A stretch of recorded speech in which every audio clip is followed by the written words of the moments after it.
Earlier this year I took a trip north of Quebec City to do some sightseeing. I didn't plan on riding much during this trip, but along the way we stopped at Mont Saint Anne to check out Saint Anne Canyon, and as fate would have it, there was a mountain bike race on the mountain that day.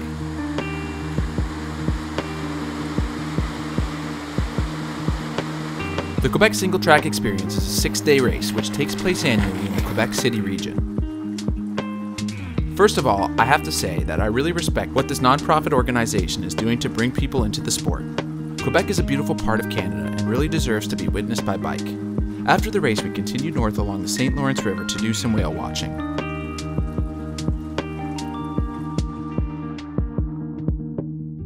The Quebec Singletrack Experience raged on throughout the week.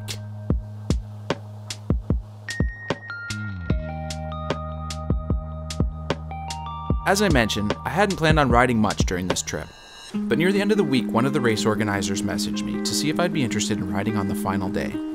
Even though I hadn't raced in 5 years, I couldn't turn down this opportunity.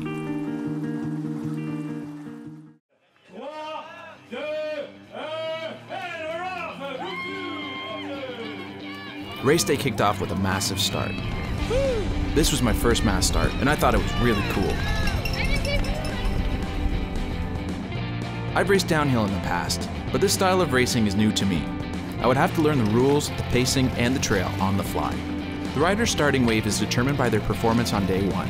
The overall scoring is based on 3 stage times and the daily total time.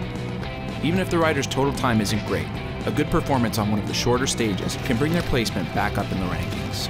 I'm still new to this, but that's my basic understanding at this time. Excuse me, on your left. Oh. So tired already. In theory, if you have the fitness, it's best to ride as fast as you can. But in reality, riding at a full clip for 2 hours isn't possible for most people. I found that out the hard way.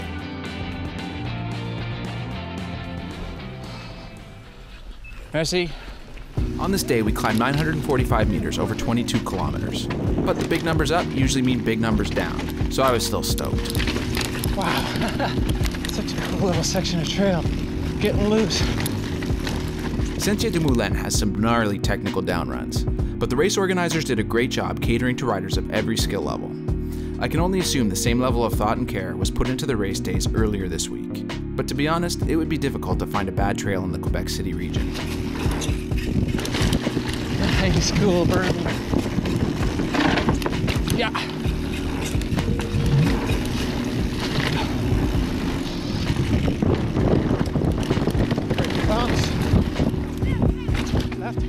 I crossed the finish line at just over 2.5 hours. Sadly, my overall scoring wasn't calculated since I only rode for 1 day. I'd like to thank the crew over at the Quebec Singletrack Experience for letting me sneak in on the last day. The team put together a great website at quebecsingletrack.com, and I'm sure they're already planning the 2020 experience. This was a great day, and I could tell by all the other happy riders that the rest of the week was just as good. Au revoir, Quebec, and until next time, ride good trails.